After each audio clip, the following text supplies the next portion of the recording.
पूरीदास जी को एक छोटे से गोपाल जी, एक छोटे से ब्रजवासी बालक को रूप धारण करके आते और आकर के उनके सामने बैठ के दर्शन लाभ लेते।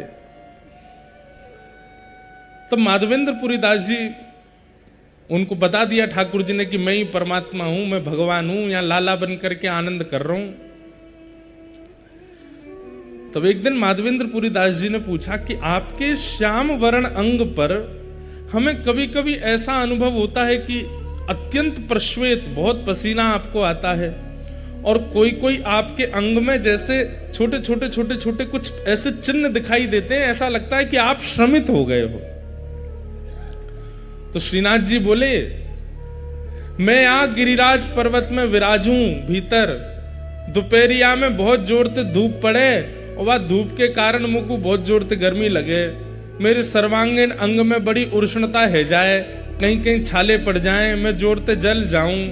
वैसे तो मुझको दूध को अभिषेक किया जाए, मुझको दूध पिवायो जाए, मुझको 56 भोग परवाए जाए, पंचामृत अभिषेक ते मेरो आनंद कियो जाए, पर वासे नैकात देर के काजे तो सुख मिले, लेकिन फिरते ये पीड़ा हेन लग जाए।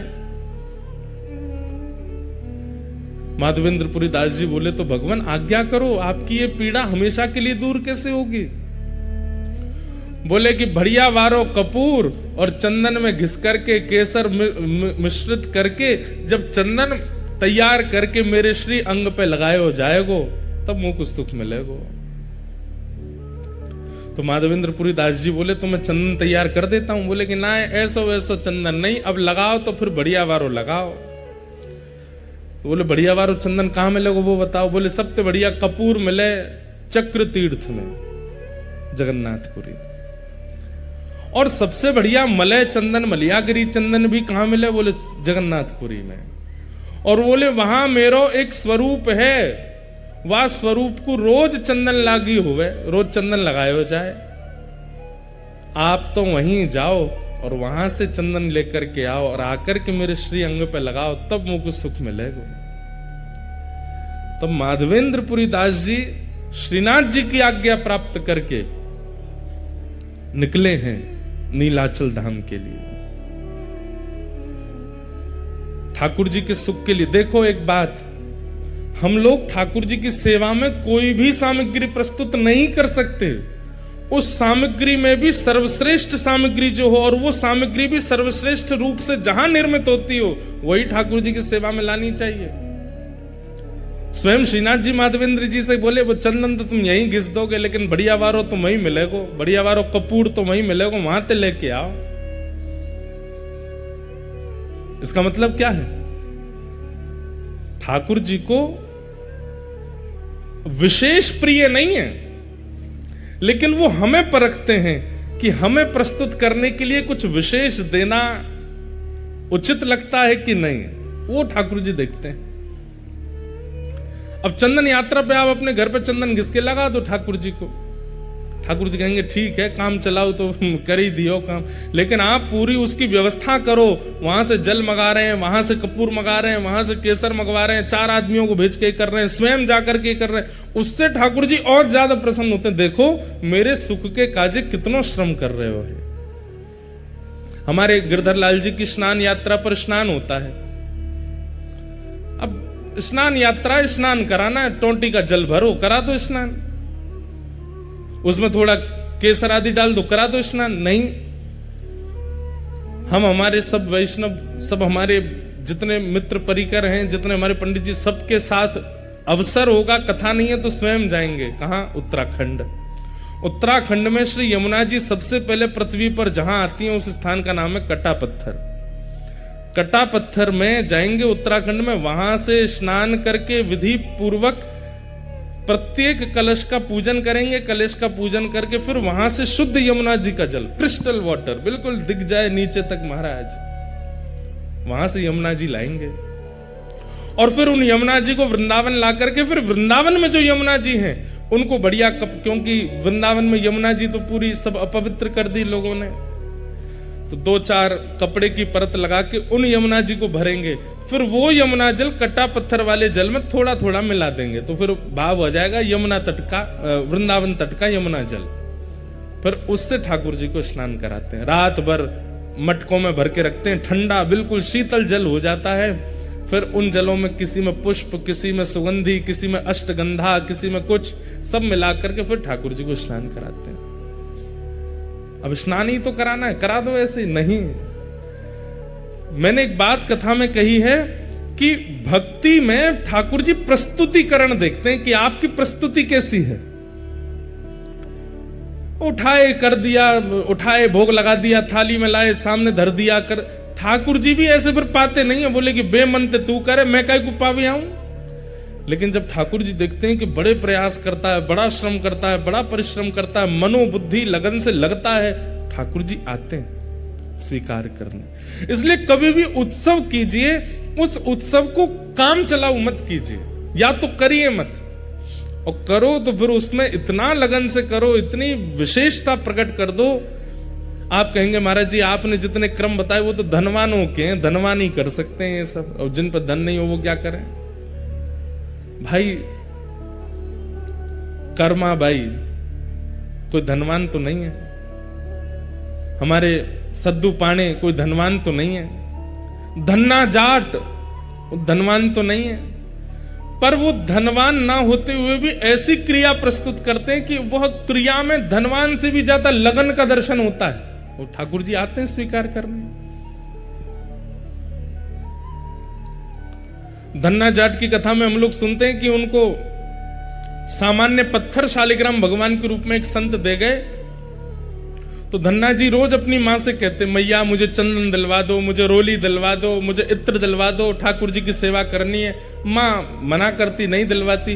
तो फिर धन्ना जी ने क्या किया, बाहर गए और रोली जैसे दिखने वाले पत्थर लेकर के आए, उनको बढ़िया घिसते हैं और घिसते घिसते लाल रोली बन जाती है। फिर ठाकुर जी के सामने जाके भावना कर देते हैं, ठाकुर जी मुझ पर धन तो इतना नहीं है कि मैं रोली लाऊं, चंदन लाऊं, इसलिए ये रोली जैसा ही रंग है इसका, आप इसको स्वीकार करो। और प्रेम से लेकर के जब पधराते, ठाकुर जी प्रसन्न होते हैं उनके भाव से। भावना में तो व्यस्त है ना, भले ही धन का व्यय ना करता हो।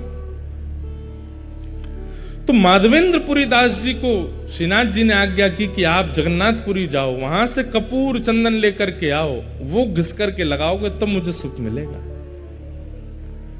माधवेंद्रपुरी दास जी निकल पड़े, चलते चलते बालासुर पहुंचे, वहीं पर खीर चोरा गोपीनाथ, इनका पहले नाम केवल गोपीनाथ ही था। खीर चोरा तो माधवेंद्रपुरी दास जी के आने के बाद पड़ गया, पहले इनका नाम केवल, और खीर भी नहीं, उनको बोलते क्षीर चोरा। दूध को क्षीर कहा जाता है, इसलिए भगवान किस में विराजते हैं, क्षीर सागर।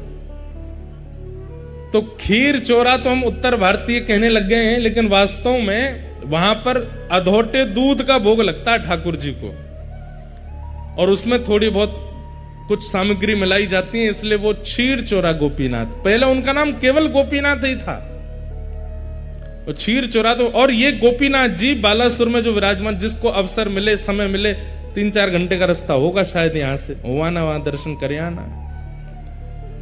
हमने आज तक दर्शन नहीं किए, पर हमने क्षीर चोरा गोपीनाथ जी कथा खूब सुनाई है, चित्र में दर्शन किए हैं, वहां का प्रसाद भी पाया है, पर दर्शन का अवसर अभी तक नहीं मिला। ये गोपीनाथ जी, क्षीर चोरा गोपीनाथ, ये गोपीनाथ जी सामान्य नहीं है। ये गोपीनाथ जी का स्वरूप स्वयं श्री राम जी के द्वारा निर्मित किया गया है, ये क्षीर चोरा गोपीनाथ। कैसे?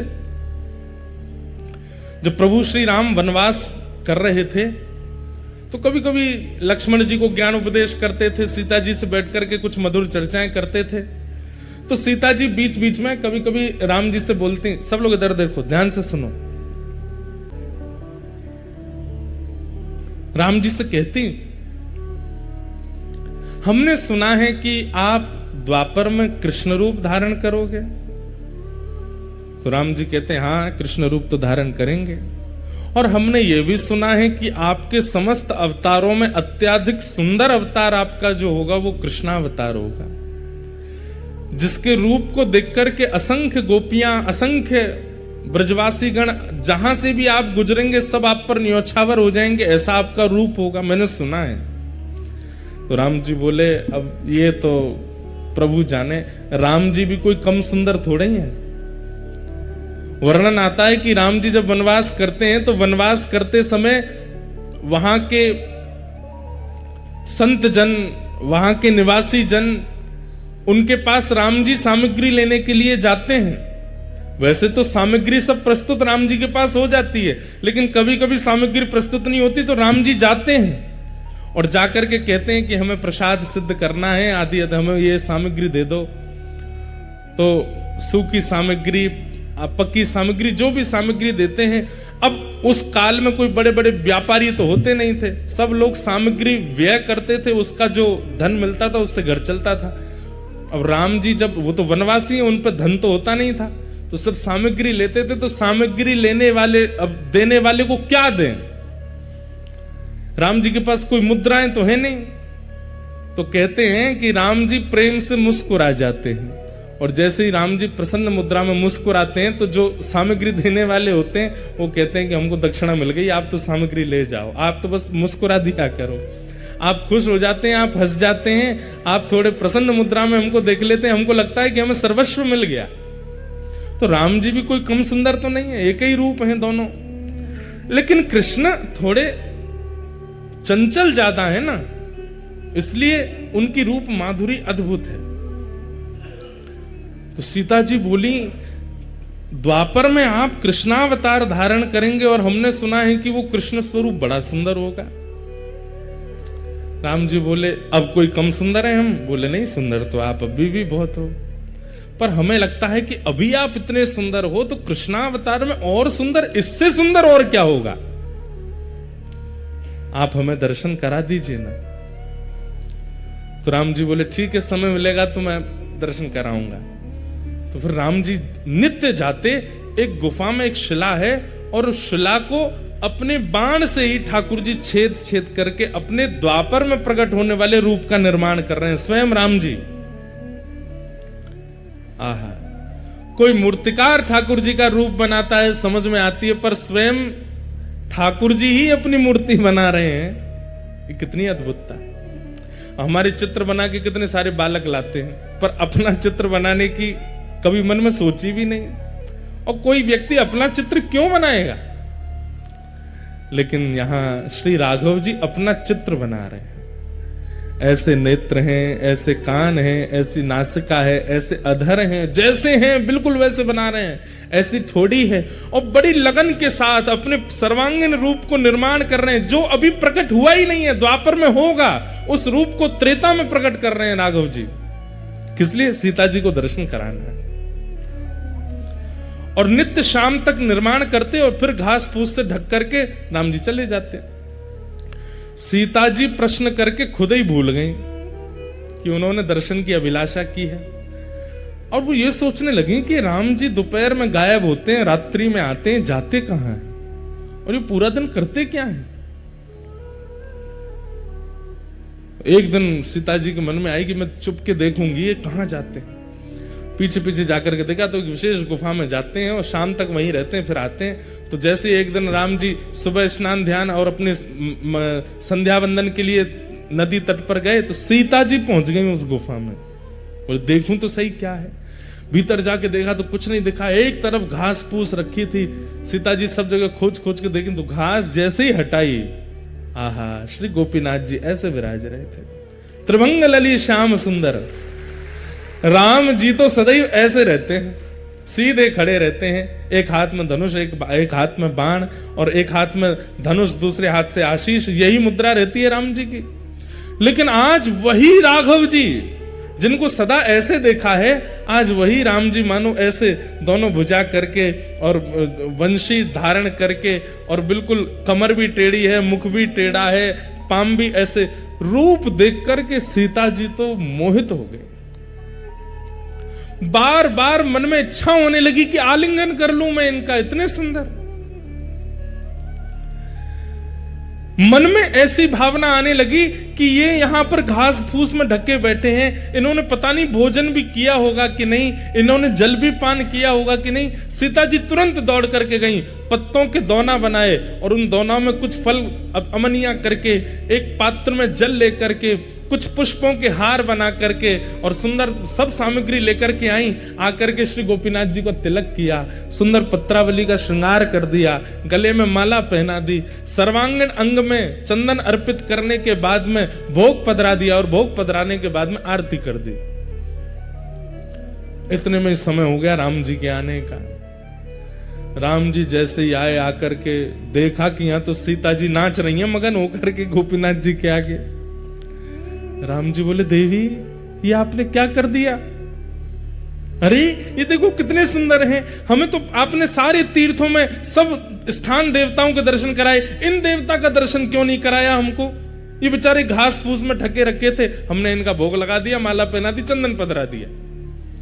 राम जी बोले, देवी ये कोई स्थान देवता नहीं थे, तो आपने हमसे जिज्ञासा की थी कि द्वापर के रूप का दर्शन कराओ, तो मैं अपने हाथ से ही अपना रूप बना रहा था, ये मेरे द्वापर का स्वरूप है। सीता जी बोली, ये आपके द्वापर का स्वरूप है? बोले, जी यही श्री कृष्ण है। सीता जी तो भाव विह्वल हो गए, बोले कि आप वचन दीजिए। बोले, क्या?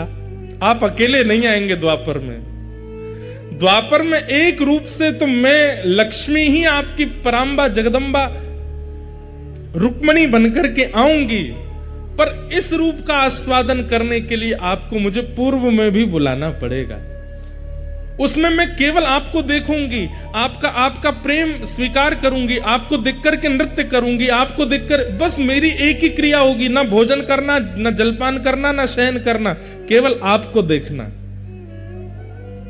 तब राम जी बोले, ठीक है, आप ही साक्षात किशोरी जी के रूप में प्रकट हो जाना, श्री राधा रानी बनकर के आ जाना और मेरे रूप लावण्य का खूब सुख लेना। लेकिन देवी तुमने इनका तिलक क्यों कर दिया, इनको माला क्यों पहना दी, इनको? बोले, क्यों? अभी ये पूरे बने नहीं है, अभी मुझे और निर्माण करना है, अभी ये पूर्ण रूप से सिद्ध नहीं हुए, अभी थोड़ी बहुत। तो सीता जी बोली, ये इतने सुंदर हमारे प्राण हरण कर रहे हैं, इससे भी अधिक आपको इनको बनाना है तो इनको अधूरा ही रहने दो, फिर तो हम इससे अधिक जो विशेष रूप है वो तो द्वापर में ही देखूंगी मैं, क्योंकि इनको देख करके जब मेरा मन इतना आनंदित हो रहा है तो फिर पूर्ण रूप कैसा होगा? वही श्री राघव जी के द्वारा निर्मित शिला पर जो ठाकुर जी का स्वरूप है, वही बालास्वर में श्री गोपीनाथ जी के रूप में विराजमान है, जिन्हें क्षीर चोरा गोपीनाथ कहते हैं। पर वो क्षीर चोरा कब बने? जब माधवेंद्रपुरी दास व्रजमंडल से आ रहे हैं जगन्नाथपुरी चंदन लेने के लिए। बीच में जैसे ही गोपीनाथ जी का मंदिर पड़ा, माधवेंद्रपुरी दास जी पहुंच गए, जाकर के आहा भुजा उठा करके नृत्य कर रहे हैं, नृत्य कर करके गा रहे हैं, गोपीनाथ जी का दर्शन करके आनंदित हो रहे हैं।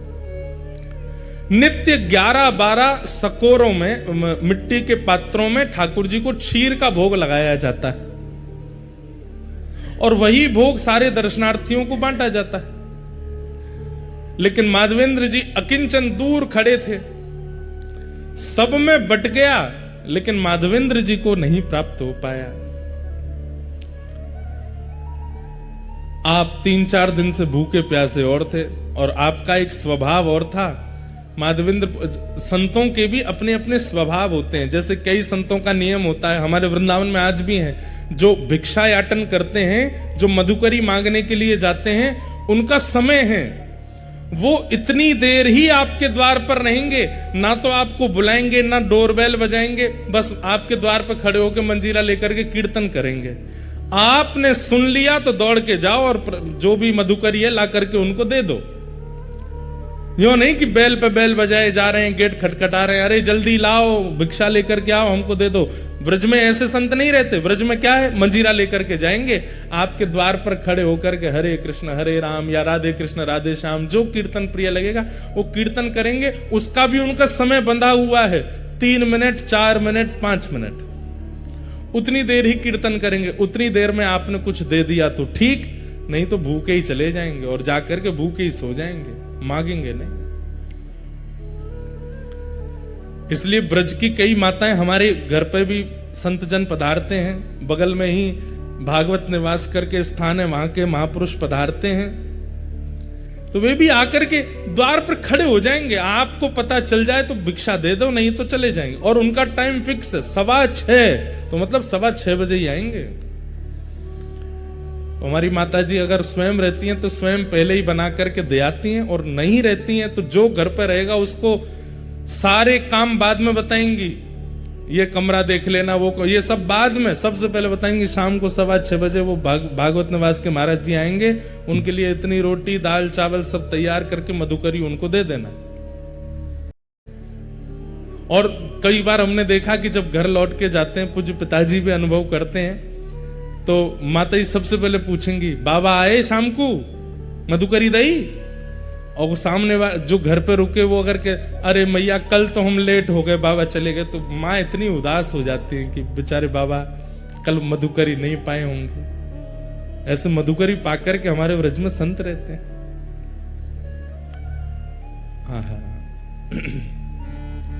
श्री माधवेंद्रपुरी दास जी, उनका नियम है कि वो अयाचक हैं, भूख लगेगी प्यास लगेगी लेकिन मांगेंगे नहीं, कोई स्वयं दे जाए तो छोड़ेंगे नहीं तो पालेंगे। और वही माधवेंद्रपुरी दास जी भूखे तो थे लेकिन गोपीनाथ जी का दर्शन करके नृत्य कर रहे थे, पुजारी जी सबको बांट रहे थे, लेकिन माधवेंद्रपुरी दास जी पीछे खड़े तब तक पहुंचे तो सारा भोग बट गया, उनको नहीं मिला।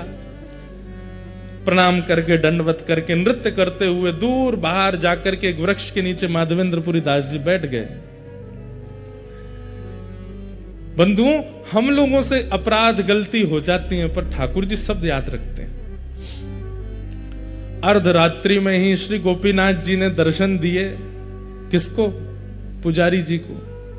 और पुजारी जी के स्वप्न में जाकर के बोले सुनो, बोले हाँ, आज इतने सारे रसिक जन दर्शन करने के लिए आए, सबको तुमने हमारी क्षीर प्रसादी बांट दी, पर पीछे एक ब्रजमंडल के माधवेंद्रपुरी दास जी खड़े थे, उनको तुमने कुछ नहीं दिया। पुजारी जी बोले जय जय, अपराध हो गया, हमसे गलती हो गई, हमको याद नहीं रहा, अब तो कल क्षीर बनेगी, रात्रि में भोग लगेगा तब दे दूंगा। अरे बावड़े, वो 5 दिन के भूखे हैं और कल और उनको भूखा रखोगे और रात्रि में जाके क्षीर को भोग दोगे, इतनी प्रतीक्षा वो कैसे करेंगे? तो प्रभु आप ही बताओ क्या करें फिर? दोपहर में राजभोग का प्रसाद दे देंगे, मंगला भोग का बोले वो सब नहीं, जो हमारे क्षीर भोग प्रसाद में सुख है वो राजभोग और मंगला में नहीं है, वही देना था उनको। पुजारी जी कान पकड़ने लगे, बोले आज तो अपराध हो गया, क्षमा करो। ठाकुर जी बोले नहीं, अभी उठो, स्नान करो, मंदिर खोलो और भीतर जाओ, वहां से क्षीर भोग लाओ। बोले क्षीर भोग तो सब बट गयो, कुछ बचा ही नहीं है, कहां से लाऊं? बोले मंदिर में आके देखो तो सही, एक पात्र रखा है। स्नान ध्यान करके मंदिर में जाकर के देखा तो महाराज वहां पर कोई पात्र दिखा नहीं। पुनः नेत्र बंद करके ठाकुर जी से कहे कहां है पात्र, आज्ञा तो करो। बोले हमको पता था कि तुम सब में बांट दोगे, माधवेंद्र जी को छोड़ दोगे, इसलिए हमने पहले ही एक सकोरा उठा के अपनी जेब में रख लिया है, हमारी जेब टटोलो। जैसे ही पुजारी जी ने ठाकुर जी की जेब देखी तो एक जेब में सकोरा धरा था खीर का। निकालते ही पुजारी जी के नेत्र सचल हो गए। बोले आप गोपीनाथ नहीं हो, आप चित चोरा गोपीनाथ नहीं हो, आप माखन चोरा गोपीनाथ नहीं हो, आप तो क्षीर चोरा गोपीनाथ हो। अपने भक्त को देने के लिए चोरी करते हो। ठाकुर जी बोले अब विलंब नहीं करो, मेरा पेट मेरे सामने भोग पधराने से नहीं भरता है। मेरे सामने पधराई हुई वस्तु जब मेरे भक्तों को पवाई जाती है तब मुझे शांति मिलती है, तब मुझे आनंद मिलता है। जब तक माधवेंद्र जी को प्रसाद नहीं मिलेगा मुझे नींद नहीं आएगी। जल्दी जाओ पवा दो। पुजारी जी दौड़े गए। रात्रि के 2-3 बजे होंगे, तब घड़ी तो नहीं थी पर अर्धरात्रि हो रही थी और माधवेंद्र जी नेत्रों से अश्रु प्रवाह एक वृक्ष के नीचे बैठे। पुजारी जी दौड़ करके गए और जाकर के कहा माधवेंद्रपुरी दास आप ही हैं क्या? माधवेंद्र जी बोले आपको हमारा नाम कैसे पता? बोले भैया किसी का परिचय सेठ कराते हैं, किसी का परिचय नगरवासी कराते हैं, पर आपका परिचय तो स्वयं श्री गोपीनाथ जी ने दिया है, स्वयं ठाकुर जी ने आपका नाम बताया है। माधवेंद्र जी बोले वो मेरा नाम जानते हैं? बोले जी उन्होंने ही आपका नाम बताया। और आपको खीर भोग नहीं मिला था आज? बोले नहीं मिल पाया था, आपने सब में बांट दिया, हम तक पहुंच ही नहीं पाए। बोले लो ठाकुर जी ने आपके लिए खीर, और पूरी वृत्तांत बताया कि ठाकुर जी ने अपनी जेब में छुपा करके रखी आपको देने के लिए। आहा, माधवेंद्र पुरी दास जी तो वहीं नृत्य करने लगे, रुदन करने लगे, अश्रुपात होने लगा नेत्रों से। हाँ गोपीनाथ, प्राण गोपीनाथ, जीवन गोपीनाथ कहकर के रोने लगे। खीर भोग पाया।